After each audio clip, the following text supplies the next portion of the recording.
오늘 우리에게 주신 하나님의 말씀은 구약성경 느헤미야서 8장 1절부터 12절까지 말씀입니다. 허락하신 말씀을 봉독하겠습니다.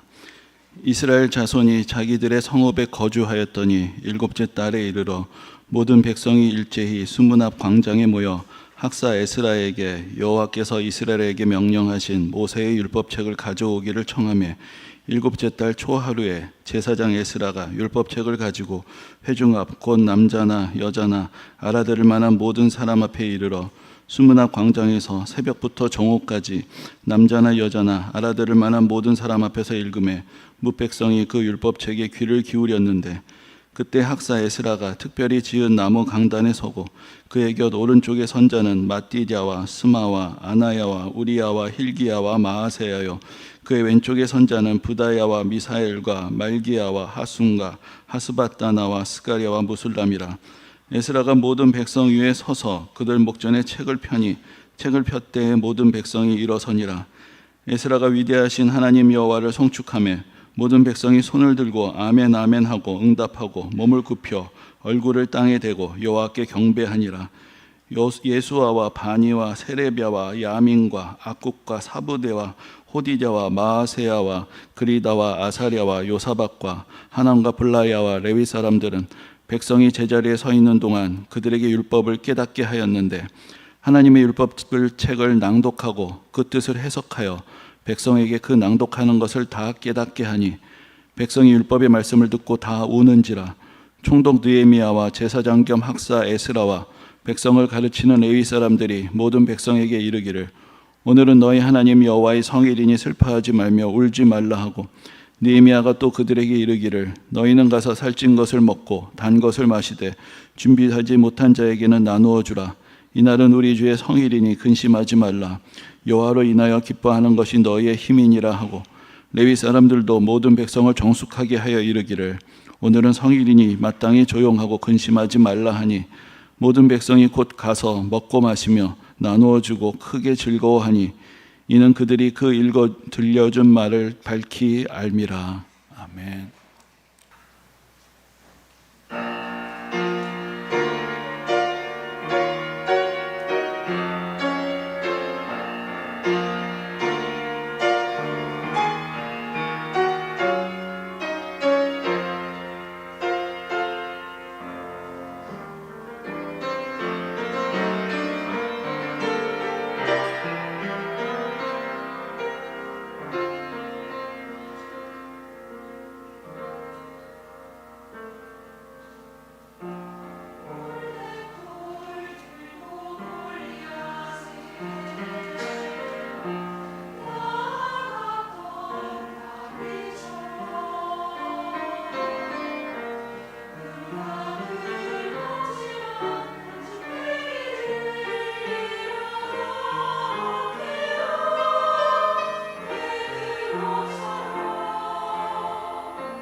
좀 죄송하고 부끄러운 이야기가 될 수도 있지만 제가 사실 면도를 잘 안 합니다.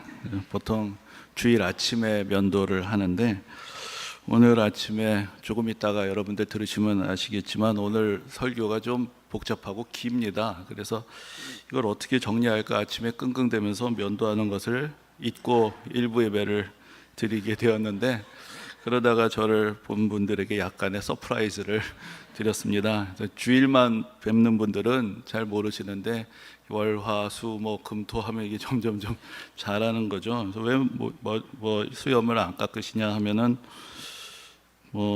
사실은 좀 위에가 허전하니까 뭐라도 조금 보충하고 싶은 마음도 있고 사실 게을러서 그런 것인데 가끔 제가 왜 수염 안 깎냐고 하는 분들이 계시면은 약간 짓궂게 이렇게 반문할 때가 있습니다. 혹시 예수님이 면도하신 거 보셨습니까? 그 예수님의 성화를 그린 여러 화가들이 있는데 공통적으로 이렇게 말끔하게 면도한 모습은 아마 보신 적이 없으실 것입니다. 그래서 그 다음에 이렇게 덧붙이는 거죠. 목사가 하도 예수님을 닮은 구석이 없어서 그거라도 한번 닮아보려고 면도를 안 한다. 뭐 이런 말씀을 드린 적이 있는데 이건 사실은 다 핑계라고 할 수가 있겠죠. 예수님을 닮는다는 것이 무슨 외모를 닮는 것은 아닐 것입니다.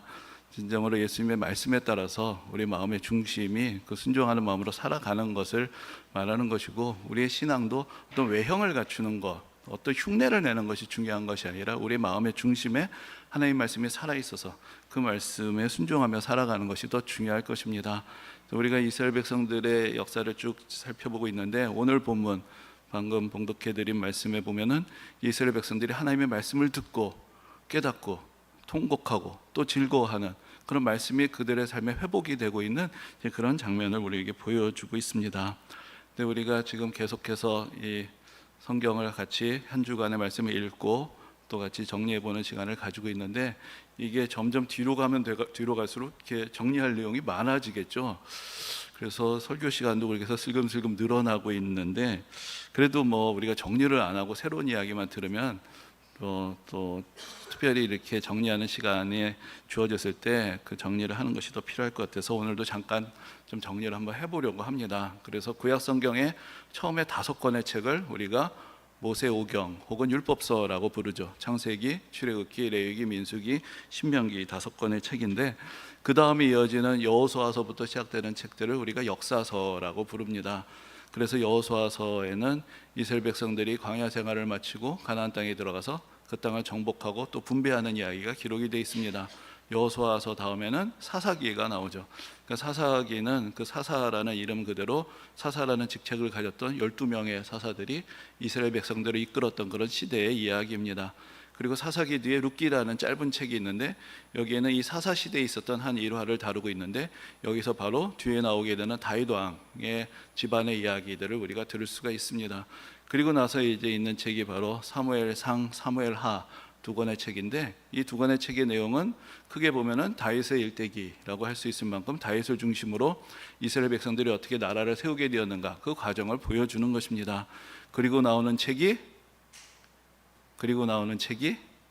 사무엘상하 다음에 열왕기가 되죠. 열왕기는 그 왕자가 들어있는 것처럼 왕정의 이야기가 되는데 다윗의 아들인 솔로몬의 시대로부터 해서 이스라엘이 두 나라로 갈라지게 되고 결국은 멸망에 이르기까지의 과정들, 그들이 어떻게 하나님의 은혜를 저버리고 하나님의 말씀에 불순종하고 결국은 멸망에 이르게 되었는가 그 과정이 잘 정리되어 있는 책이 열왕기입니다. 그리고 그 뒤에 있는 책이 역대기가 되는데 역대기도 상과 하로 나누어져 있습니다. 그런데 역대기는 전에도 말씀을 드렸지만 크게 보면은 창세기부터의 이야기, 구체적으로 좀 자세하게는 다윗 시대부터 그 이스라엘이 멸망하기까지 그 앞에서 다뤘던 이야기들을 조금 다른 관점에서 다시 정리하여 줍니다. 그래서 우리가 하나님의 말씀 또 이스라엘의 역사를 좀 더 입체적으로 이해할 수 있도록 도와주는 이제 그런 책들이 됩니다. 그리고 나서 그 뒤에 사람의 이름을 딴 3권의 책이 있습니다. 그것이 에스라, 느헤미야, 에스더서가 됩니다. 이 책들이 다루는 시대는 이제 나라가 망하고 이스라엘 백성들이 바빌론으로 포로로 끌려갔다가 거기서 돌아오게 되었던 그 시대의 이야기를 들려주고 있습니다. 그 중에서 에스라와 느헤미야서는 이 백성들이 예루살렘으로 돌아와서 있었던 일들을 우리에게 전해주고, 이 에스더라는 책은 돌아오지 못하고 페르시아에 남아 있었던 그 사람들에게 일어났던 일들을 우리에게 전해주고 있습니다. 그래서 이제 에스더 이야기는 다음 주에 좀 살펴보도록 하고, 오늘은 이제 에스라와 느헤미야 이 두 권의 책에 대해서 좀 다시 정리를 해보려고 합니다. 근데 이제 계속 반복해서 말씀을 드리는 것이지만 성경에 많은 왕들, 지도자들, 통치자들이 나오는데, 일단 우리가 다윗과 솔로몬은 알아야 되겠고, 그리고 다윗과 솔로몬 외에 두 사람 이름을 더 기억한다면 그게 히스기야와 요시야가 되겠죠. 왜 이 두 사람이 왜 중요하냐? 아까 말씀드렸던 대로 이스라엘이 나라가 갈라지고 북이스라엘이 먼저 망했습니다. 그때가 남유다로서는 이제 히스기야 왕의 시대였는데, 그 히스기야 왕의 간절한 기도로 유다는 아수르로부터 구원을 받게 되었죠. 그리고 나서 또 요시아라는 경건한 왕이 일어나서 신앙 개혁 운동을 펼쳤습니다. 이 두 왕의 경건으로 인해서 남유다는 북이스라엘보다 135년을 더 이어가게 되고, 그러면서 그 이후에 험난한 역사를 이겨낼 수 있는 그런 신앙의 뿌리를 갖게 된 것입니다. 물론 이 남아있던 남유다도 멸망을 합니다. 하지만 그들은 이 모든 과정에 하나님께서 함께 하셨다는 것을 깨닫고 그들의 불순종을 회개하고 또 하나님의 은혜를 간절히 사모하는 그런 믿음을 갖게 되었던 것, 그것이 이제 그들이 포로 생활 동안에 받게 되었던 은혜였고, 결국은 하나님의 은혜를 더하셔서 그들이 포로로 끌려갔던 곳에서 다시 고향으로 돌아오게 되는 그런 은혜로운 시대를 열게 되었던 것입니다. 바로 이 돌아오는 시대, 이 귀환의 시대를 이끌었던 두 사람의 지도자가 에스라하고 느헤미야였습니다. 그래서 다윗과 솔로몬을 아신다면 히스기야와 요시아를 더 아시면 좋겠고, 이제 히스기야와 요시아까지 좀 익숙해졌다 하면은 에스라와 느헤미야까지 기억을 하신다면 이스라엘의 역사, 성경의 역사의 큰 골격을 우리가 좀 정리를 할 수가 있게 되는 것입니다. 나는 아직 아니다 생각하지만 히스기야와 요시아까지, 나는 이제 좀 됐다 하면은 에스라와 느헤미야까지 아시면 성경의 틀이 조금 더 잘 보이게 되실 것입니다. 근데 이 두 사람이 조금 역할이 달랐습니다. 이 두 사람은 왕은 아닙니다. 왜냐하면은 이 두 사람이 활동하던 시대는 여전히 페르시아 왕의 지배 아래에 있었습니다. 그런데 이쪽으로 끌려갔던 백성들이 자기 고향으로 돌아왔지만 그 모든 땅이 다 페르시아 왕의 지배 아래에 있었기 때문입니다. 근데 여기서 이 두 사람이 조금 다른 역할을 하는데, 에스라는 율법학자이면서 제사장으로서 또 영적인 지도자의 역할을 또 하였던 사람이고, 느헤미야는 이 페르시아 왕이 그 유대인들을 다스리라고 명령했던 총독이었습니다. 그래서 느헤미야는 이스라엘 백성들을 좀 정치적으로 이끌어갔던 사람이라고 할 수 있고, 영적인 지도자의 역할을 했던 사람이 에스라. 그래서 이 두 사람이 함께 힘을 모아서 이 포로에서 돌아와서 고향으로 돌아와서 이 새롭게 신앙 공체를 회복하던 이 시대를 이끌어 갔던 것입니다. 이 시대가 매우 중요한 시대다라고 거듭 말씀은 드리지만, 사실은 좀 우리에게 낯설고, 또 오늘 본문만 해도 얼마나 많은 사람들이 나옵니까? 그러니까 사실 이해하기가 쉽지는 않습니다. 또 에스라, 느헤미야 두 권의 책 중에서 에스라서가 조금 더 내용상으로는 복잡합니다. 근데 이제 우리가 성경을 읽어가다 보면은 어떤 시대는 스토리가 성큼성큼 막 건너뜁니다.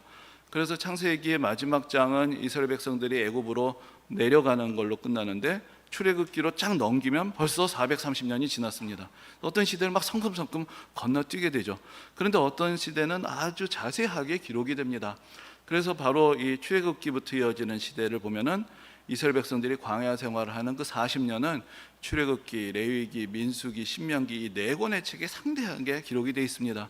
그리고 나서 또 매우 자세하게 기록이 되어 있는 시대가 다윗의 시대인데, 바로 사무엘상, 사무엘하 두 권의 책에 걸쳐서 다윗이 어떻게 왕이 되고 그 시대가 어떻게 하나님께서 세우시는 새로운 나라의 틀을 갖추게 되었는가, 그것을 매우 소상하게 또 많은 인물들이 등장을 하면서 기록이 되어 있는 것을 볼 수 있습니다. 그리고 나서 또 매우 촘촘한 기록을 볼 수 있는 시대가 바로 이 에스라와 느헤미야의 시대가 되는 것이죠. 여기도 수많은 사람들의 이름들이 나오고 또 백성들을 계수했던 기록들이 같이 나옵니다. 그래서 사실 읽어가려면 좀 쉽지가 않죠. 그런데 이렇게 상세한 기록이 남아있다는 것은 뭘 의미할까요? 그만큼 그 시대가 그렇게 여러 가지 사건들을 기록해야 할 만큼 중요한 시대였다. 이제 그것을 우리에게 가르쳐 주고 있는 것입니다. 이 포로에서 다시 돌아온 사람들의 이야기를 기록하고 있는 이 에스라서와 느헤미야서, 특별히 이제 에스라서에 좀 더 많은 이야기들이 담겨 있습니다. 근데 앞에서 말씀드린 대로 이 에스라와 느헤미야는 서로 힘을 합쳐서 사역했던 동역자들이었는데, 이들이 맨 처음에 돌아온 사람들은 아니었습니다. 그래서 이제 에스라서의 앞부분에는 그 앞전 시대 이야기가 있는 것이죠. 고레스 왕이 포고령을 내려서 돌아가라라고 했을 때 이제 처음으로 돌아온 사람들이 있었습니다.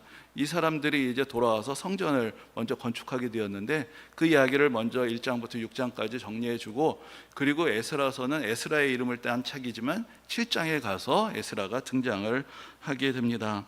이제 먼저 돌아온 사람들이 성전을 건축하게 되었는데 그 성전의 건축 과정은 참 힘겨운 것이었습니다. 그리고 그 성전을 건축하는 과정과 함께 에스라서 앞부분에는 귀환한 사람들을 계수한 숫자가 나옵니다. 숫자만 보면 머리가 아픈데 그 숫자에 의미가 있습니다. 다 합해보면은 5만 명이 좀 안 됩니다. 그리고 뒤에 또 추가로 귀환한 사람들까지 다 합쳐도 5만 명이 좀 넘는 숫자입니다. 그런데 여러분들, 이스라엘 백성들이 애굽에서 나올 때 그때 60만 명이었다고 기록이 돼 있습니다. 60만 명이나 되었던 사람들이 가나안 땅에 정착하고 번성했다가 나라가 망하고 백성들이 다 흩어집니다. 결국은 끌려갔다가 돌아온 사람이 5만 명인 것이죠. 그럼 몇 분의 몇이 됐습니까? 12분의 1이 되었죠. 그럼 왜 12분의 1일까요? 이스라엘에 12지파가 있는데 10지파가 흩어져 버리고, 사실은 베냐민 그하고 유다지파, 그것도 유다지파가 중심이 돼서 남았기 때문에 사실은 12지파 중에서 거의 하나의 지파만이 살아남아 돌아왔다, 이제 그렇게 이야기할 수 있는 것입니다. 이 사람들을, 이 숫자는 그래서 이스라엘 백성들이 겪었던 그 모진 고난을 보여주는 것이지만, 또 이들이 이제 남은 자가 되어서 그 이후의 역사를 다시 일으켜가는 그런 이야기들이 그 뒤에 펼쳐지게 되는 것입니다. 이들이 돌아와서 먼저 성전을 짓습니다. 성전을 건축하는 것이 참 어려웠습니다. 여건도 넉넉하지 않았을 뿐만 아니라 이 백성들이 성전을 다시 짓게 되고 회복되는 것을 방해하는 사람들이 주위에 있었기 때문이죠. 그러니까 이 백성들이 70년 동안 포로로 끌려가 있는 동안에 그 땅에서 살아가던 백성들이 이제 이 사람들이 다시 돌아오니까 성전을 다시 못 짓도록 해방을 하고 또 모함을 합니다. 그래서 페르시아 왕에게 이 백성들이 반역을 꾀하고 있다, 나라를 세우려고 한다, 저 성전을 중단시켜야 된다. 그래서 페르시아 왕이 일단 멈춰라 해서 성전이 건축이 중단이 되죠. 그랬다가 또 다시 사정을 아뢰어서 그게 아니다 해서 또 다시 건축이 이어지게 되고, 이런 우여곡절을 거치면서 20년 만에 성전이 다 지어지게 되었습니다. 그래서 그렇게 된 시대까지가 이제 에스라서 앞에 1장부터 6장까지의 이야기입니다. 그리고 나서 이제 에스라하고 느헤미야 시대가 되는데, 복잡한 얘기죠. 예, 복잡한 얘기인데 이때 아니면 우리가 또 언제 하겠습니까? 그렇죠? 그래서 저도 와서 13년 만에 하는 이야기인데, 그래서 이 시대가 이제 그 다음에 에스라하고 느헤미야가 함께 사역하는 시대가 이어지게 되는데, 이 시대에 했던 일이 두 가지가 있습니다. 하나는 성벽을 다시 짓는 것이고, 또 하나는 하나님의 말씀을 회복하는 것이었습니다. 포로에서 돌아온 사람들이 먼저 무엇을 지었죠? 성전을 지었습니다. 하지만 이스라엘이 패하고 망할 때 예루살렘 성도 다 허물어졌고 성전도 다 허물어졌습니다. 이제 성전을 간신히 지은 것인데, 사실은 성벽이 있어야 성전도 보호할 수 있고 이 공동체를 지킬 수가 있는 것이죠. 그래서 그 다음에는 성벽을 짓는 일이 시작이 되는데, 그 일을 정치 지도자였던 느헤미야가 백성들의 힘을 모아서 했던 것입니다. 근데 이것도 쉽지 않았습니다. 성벽까지 완성이 되면 이 백성들을 다시 몰아낼 수 없을 거라고 생각했던 그 주위의 민족들이 자꾸만 또 회방을 놓고 위협을 했기 때문입니다. 그래서 성경의 기록을 보면은 이 사람들이 한편으로는 성벽을 쌓는 일을 하면서 한편으로는 손에는 병기, 무기를 들고 있었다라고 그렇게 기록하고 있습니다. 언제 적들이 쳐들어올지 모르니까 싸울 태세를 갖추면서 또 일을 했던 것이죠. 그래서 이 장면을 보면은 저는 생각나는 노래들이 있습니다. 아마 여러분들 또 저보다 윗세대 분들 더 잘 익숙하실 텐데, 옛날에 향토 방위의 노래라는 게 있었습니다. 향토 방위의 노래의 가사에 이런 것이 있습니다. 첫 시작인데, 한 손에 망치 들고 건설하면서 한 손에 총칼 들고 나가 싸우자. 근데 조금 더 익숙한 노래는 새마을 노래인데, 새마을 노래 4절에 이런 그 가사가 있습니다. 우리 모두 굳세게 싸우면서 일하고 일하면서 싸워서 새 조국을 만드세. 근데 저는 이 백성들이 일하면서 싸우고 싸우면서 일하는 이 장면이 딱 그 우리 시대의 이야기예요. 우리가 그 어려운 시대를 겪으면서 일제의 나라를 잃었다가 또 강신이 국권을 회복했지만 또 큰 전쟁을 겪고 나라가 황폐해졌을 때 이 나라를 다시 일으켜 세우자 했던 그 시대의 정신, 일하면서 싸우고 싸우면서 일하자. 근데 그 시대의 정신하고 상통하던 시대가 바로 잃어버렸던 나라, 그 폐허가 된 나라, 그 나라를 다시 세우기 위해서 같이 성벽을 세우고 또 싸울 준비를 하고 살아갔던 그 시대의 사람들의 이야기하고 서로 만나는 지점이 아닌가라는 그런 생각을 해보게 됩니다. 이렇게 이 백성들은 어려운 여건 속에서 이러한 정신과 의지를 가지고 싸우면서 일하고 일하면서 싸우면서 성전을 지었고 성벽을 다시 세우게 되었습니다. 이렇게 성벽까지 세우고 나서 그 다음에 했던 것이 가장 중요한 일인데 하나님의 말씀을 다시 회복하는 것이었습니다. 그래서 이제 오늘 본문의 이야기가 나오는데 느헤미야 8장이 바로 하나님의 말씀을 다시 선포하고 백성들이 잃어버렸던 하나님의 말씀을 다시 회복하게 되는 그 장면을 보여주는 것입니다. 그래서 이제 오늘 본문 1절을 보면은 백성들이 수문학 광장에 모였다라고 그렇게 기록이 되어 있습니다. 느헤미야가 백성들과 함께 성벽을 완성하고는 이 백성들을 이제 모으게 됐는데 여기서 수문이란 것은 그 물숫자입니다. 그래서 성 안으로 성 밖에서 물을 길어 나르던 그 문을 수문이라고 불렀는데 그 앞에 광장이 있어서 거기에 이제 백성들이 다 모이게 된 것입니다. 그리고 이렇게 백성들을 모아놓는 것까지는 느헤미야가 한 것이고 그리고 나서는 이 말씀의 전문가인 에스라가 단에 섭니다. 그래서 백성들에게 하나님의 말씀을 이렇게 선포하게 되었던 것입니다. 이 에스라라는 사람은 율법학자이면서 또한 제사장이었습니다. 그뿐만 아니라 자기 스스로도 나의 인생은 어떻게 살아갈 것인가, 나는 하나님의 말씀을 연구하고 하나님의 말씀을 가르치고 그 말씀대로 실천하면서 살겠다라는 그런 의지를 가지고 있었던 사람이었기 때문에 바로 이때의 사역을 위해서 아주 준비된 적합한 사람이었던 것입니다. 그래서 이제 오늘 본문을 보면 이때 에스라가 선포한 그 말씀을 모세의 율법책이라고 그렇게 부릅니다. 바로 그때로부터 1000년 전에 모세가 시내산에서 하나님께로부터 받아서 백성들에게 전해줬던 그 말씀, 그리고 그 말씀의 은혜로 바로 그들이 가나안 땅에 나라를 세우고 번성하게 되었었던 그 말씀, 그러나 결국은 그들이 멀리하고 불순종하고 그들이 잃어버렸던 그 말씀을 이 모든 고난의 세월을 다 겪고 다시 돌아온 백성들에게 이 새로 건축한 예루살렘 성 앞에서 다시 선포를 하였던 것입니다. 그래서 바로 이 장면은 우리가 만약에 구약 성경에서 중요한 10장면을 뽑는다 하면 반드시 들어가야 할 그런 장면 중에 하나라고 할 수 있습니다. 앞에서 말씀드린 대로 모세의 시대는 어땠습니까? 이스라엘 백성들이 애굽에서 탈출을 했죠. 그리고 시내산으로 와서 거기서 하나님의 말씀을 들었습니다. 그리고 하나님의 말씀대로 그들이 성막을 세우고 이제 하나님을 경배하는 삶을 살아가게 됩니다. 근데 지금 일어난 일도 이렇습니다. 이들이 바벨론으로 포로로 끌려갔다가 거기서 벗어나서 돌아옵니다. 그리고 그들은 먼저 성전을 세웠습니다. 그리고 이제 성벽을 쌓고 그 앞에 모여서 다시 하나님의 말씀을 듣게 되는 것, 바로 모세를 통해서 시내산에서 1000년 전에 그들의 조상이 들었던, 그러나 그들이 잃어버린 그 말씀을 다시 듣고 회복하는 그런 은혜로운 부흥의 시대를 경험하게 된 것입니다. 근데 이제 오늘 본문에 보면은 이 에스라가 백성들에게 말씀을 선포하는 것을 조금 더 자세하게 8절에서 이렇게 풀어서 이야기하고 있습니다. 하나님의 율법책을 낭독하고 그 뜻을 해석하여 백성에게 그 낭독하는 것을 다 깨닫게 하니, 그러니까 지금 이제 에스라가 단위에서 말씀을 낭독을 하는 것이죠. 그야말로 말씀 그대로 낭독을 하는 것인데, 그러면 백성들 사이에 이제 하나님의 전에서 봉사하고 율법에 대해서 잘 알고 있는 그런 레위인들이 곳곳에서 그 말씀을 듣고 백성들에게 해석을 해 주었다라는 것입니다. 그래서 백성들이 잘 깨달을 수 있도록 도와주었다는 것입니다. 그래서 여기서 이제 보면은 말씀의 낭독과 해석의 과정이 있는 것을 볼 수가 있습니다.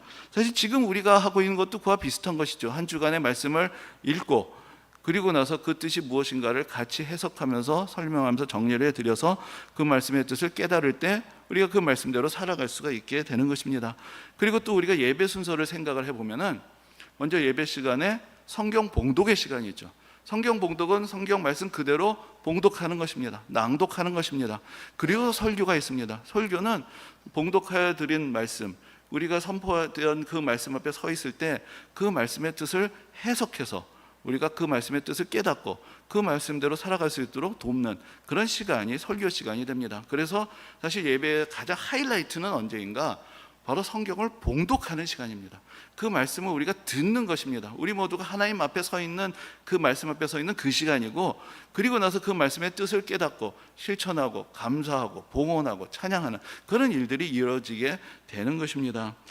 그런데 이제 여기 이제 낭독과 해석이라고 할 때 지금 여러분 이제 머리가 막 어질어질 하시죠? 예, 근데 그 어지러진 머리를 조금 더 복잡하게 해드리면은 이 해석에는 또 다른 의미가 더 담겨 있습니다. 그것은 바로 번역 혹은 통역의 의미가 더 덧붙여 있게 됩니다. 아니, 이스라엘 백성들이 하나님의 말씀을 듣는데 무슨 번역이 필요하냐라고 생각을 하실 수도 있을 것입니다. 그런데 이 복잡한 시대의 이야기를 좀 더 해드리면은 그 당시에 이스라엘 백성들이 일상에서 사용하던 언어는 히브리어가 아니었습니다. 그러니까 성경은 히브리어로 기록이 되어 있는데, 이 시대에 오게 되면은 지금 이 수문학 광장에서 모여 있는 이 백성들, 포로에서 돌아온 이 백성들이 일상에서 쓰던 말은 이제는 달라져 버린 것입니다. 왜 달라졌느냐? 우리가 이렇게 생각해 보시면 좀 이해가 되실 것입니다. 우리가 일제 36년, 35년의 세월을 보낼 때 우리는 바로 이 땅에서 그대로 살고 있었죠. 일본 사람들 몇이 이 땅에 왔습니다. 그래서는 나중에 일제감정기 후반부로 가면은 우리말을 못 쓰게 하고 일본 말만 가르쳤습니다. 그러다 보니까 그 시대를 살아오셨던 어르신들은 일본어에 상당히 익숙하시고 일본어를 잘하시는 것을 볼 수 있습니다. 그런데 그것은 우리는 이 땅에 그대로 살고 있고 일본 사람 몇이 건너와서 그렇게 한 것입니다. 그런데 이 백성들이 나라를 잃고 포로로 끌려갔습니다. 남의 나라에 가서 70년을 살았습니다. 어떻게 됐을까요? 그리고 다시 돌아온 사람들 중에 많은 사람들은 거기서 태어난 사람들이었을 것입니다. 그러다 보면은 그들의 일상을 지배했던 언어는 그들이 끌려가서 살던 그 지역의 언어를 그들이 배워서 오게 되지 않았을까요? 그 언어를 아람어라고 부릅니다.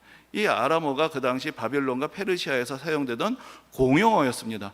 그러니까 이 사람들이 포로로 끌려가서는 자기 모국어는 많이 잊어버리고 아람어라는 언어를 배워갖고 와서는 일상생활에서 자기들끼리는 그 말을 쓰면서 살았던 것이죠. 그런데 지금 에스라가 하나님의 말씀 그대로 한자 한자 읽어갑니다. 이건 히브리어로 되어 있습니다. 히브리어하고 아람어하고 많이 비슷하니까 알아들을 수는 있었겠지만 그 뜻을 제대로 알 수가 없습니다. 그러니까 이제 레위인들이 곳곳에 있으면서 일종의 동시통역을 해주는 것이죠. 에스라가 한 절 한 절 읽을 때마다 이 말씀의 뜻이 이것이다, 이 말씀의 뜻이 이것이다, 그것을 그 자리에서 즉시 번역하고 해석하여서 들려주다 보니까 백성들이 그 말씀을 뭘로 말을 그냥 선포하는 거기 그냥 앉아 있는 것이 아니라 이 말씀이 이런 뜻이구나, 이 말씀이 이런 뜻이구나, 그것을 거기서 하나하나 듣고 깨달을 수가 있게 된 것입니다. 근데 우리가 우리 민족의 복음이 전래되는 과정에서 하나님께서 베푸셨던 특별한 은혜 중에 하나는 선교사들이 입국하기 이전에 이미 우리말로 성경이 번역되게 하신 것입니다. 그래서 처음으로 우리말로 성경이 번역된 곳이 이제 중국의 만주 심양이었는데, 그 연유가 이렇습니다. 거기에서 이제 그 당시에 사역하고 있던 영국에서 파송된 존 로스라는 선교사님이 있었습니다. 근데 이분이 어느 날 이 조선에서 온 청년들을 만나게 됩니다. 그 당시에 조선은 국경이 삼엄해서 들어가서 복음을 전할 엄두를 못 내고 있었는데, 이 조선의 청년들이 만주에 장사를 하러 온 것이죠. 장사를 하러 왔던 청년들을 만나게 되면서 조선이라는 나라에 대해서 알게 됩니다. 그래서 이 나라의 복음을 전하고 싶은데 들어갈 수는 없으니까 어떻게 해야 될까? 하나님의 말씀을 전해야 되겠다. 그런데 하나님의 말씀 성경이 이미 사실은 한문으로는 중국에서 번역이 되어 있었습니다. 그럼 그걸 그냥 들려주면 되는데 이 나라 백성들 한문을 아는 사람도 얼마 되지 않습니다. 자기 언어로 말씀을 들어야 할 텐데 어떻게 할까? 그래서 이 사람이 거기서 성경을 번역하게 된 것이죠. 자기가 한국말을 거기서 공부를 하고 사전까지 만듭니다. 그리고 이 조선의 청년들의 도움을 받아서 처음으로 누가복음을 번역했던 게 1882년이었습니다. 그리고 나서 계속해서 번역이 이루어져서 1887년에 신약 성경이 다 번역이 됐는데, 그래서 처음에 출간됐던 것이 중국의 심양이었습니다. 그때 번역돼서 출간된 성경을 오늘 표지에 이제 그 초판을 실어 드린 것인데, 그 예수 성교 전서라고 되어 있죠. 예수님의 거룩하신 가르침을 모은 책이다. 이제 그런 식으로 신약 성경이라는 뜻이 되겠고요. 오른쪽에 보시면 예수 강세 1887년, 1887년에 이 책이 출간됐다라는 것을 보여주는 것입니다. 오른쪽은 첫 페이지 마태복음 1장인데 글씨가 작아서 잘 안 보이실 수도 있겠지만 마태복음 제1장 아브라함의 자손 다윗의 후예 예수 그리스도의 족보라, 이렇게 되어 있습니다. 이것이 이제 처음으로 신약 성경을 번역을 해서 이제 출간을 하고 그것을 전하면서 복음을 전하게 되었던 것입니다. 이게 하나님의 말씀을 사람들이 들을 수 있도록, 그들이 이해하는 말씀으로 들어서 그들이 깨달을 수 있도록 이렇게 번역하는 수고를 하면서 이제 복음이 이 땅에도 전해졌던 것을 이제 볼 수가 있습니다. 그래서 이스라엘 백성들이 이 수문학 광장에 모여서 그들이 이해할 수 있도록 그 말씀을 해석해 주는 그 이야기를 들으면서 같이 서 있었던 이날, 이 시간은 앞으로도 그들의 신앙과 삶에 있어서 또 이 민족의 역사, 하나님 나라의 역사에서도 매우 중요한 대목이 됩니다. 성전도 중요합니다. 성벽도 중요합니다. 하지만 신앙의 공동체가 바로 서기 위해서 중요한 것은 무엇보다도 하나님의 말씀을 바로 회복하는 것입니다. 그 말씀을 듣고 읽고 해석하고 깨닫고 삶에 적용하는 과정을 통해서 한 신앙의 공동체가 온전하게 서가게 되는 것입니다. 그들이 얼마나 엄청난 일들을 겪었습니까? 그 모든 일들을 겪은 이스라엘 백성들이 중요한 교훈을 얻게 됩니다. 그것은 하나님의 말씀을 잃으면 모든 것을 잃게 된다. 그것을 그들이 깨달았던 것입니다. 여러분, 저는 종종 요즘 세상 돌아가는 것을 보면서 이런 생각을 해보곤 합니다.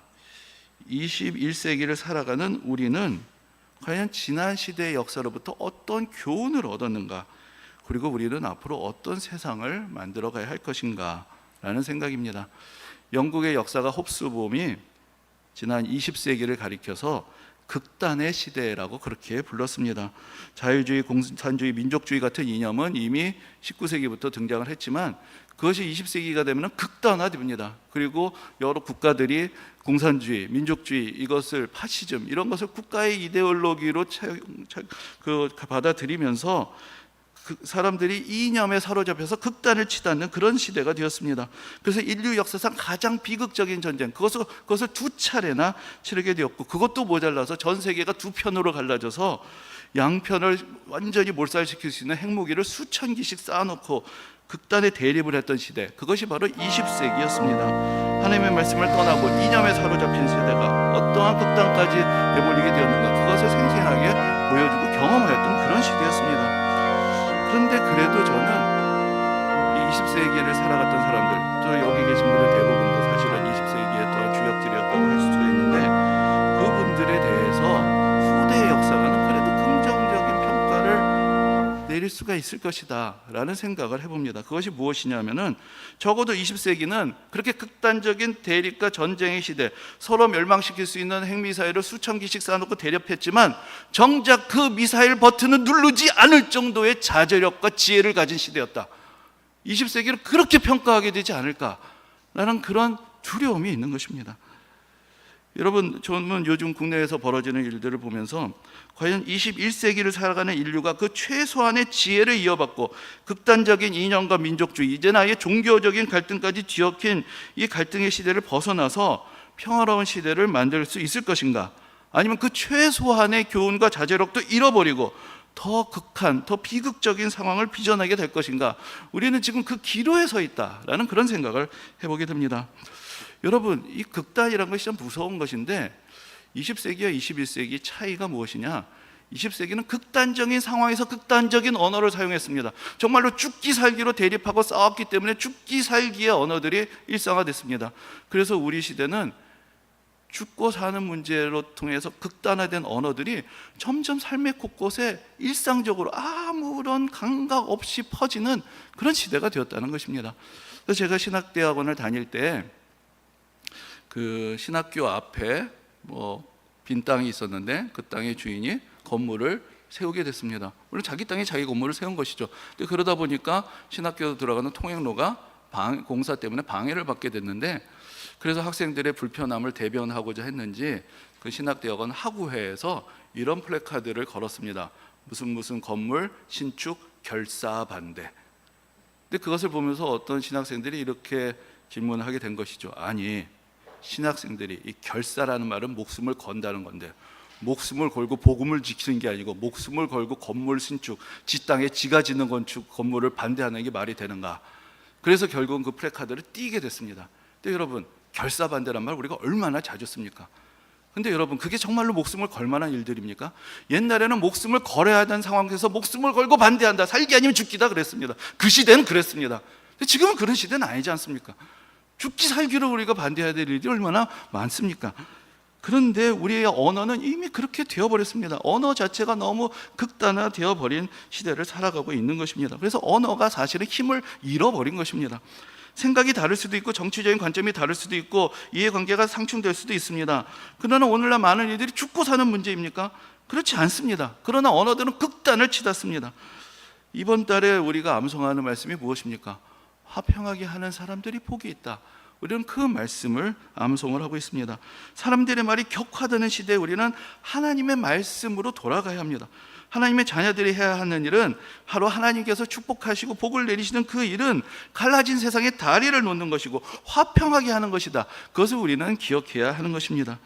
이스라엘 백성들은 그들의 고난의 이유가 하나님의 말씀을 잃어버렸기 때문이라는 것을 깨달았고, 그래서 귀한의 시대에 그들이 얻은 교훈을 역사서로 기록을 하고 모세율법의 말씀을 다시 들으며 말씀의 근본을 둔 신앙 공동체를 다시 세우게 되었습니다. 이 시대에 인간의 말, 인간의 사상, 인간의 이념이 아닌 하나님의 말씀에 귀를 기울이며 예수 그리스도의 십자가의 은혜 안에 담겨있는 깊은 사랑과 화해와 평화의 메시지를 세상 가운데 전할 수 있는 그런 모든 성도님들이 되시기를 주님의 이름으로 축원합니다.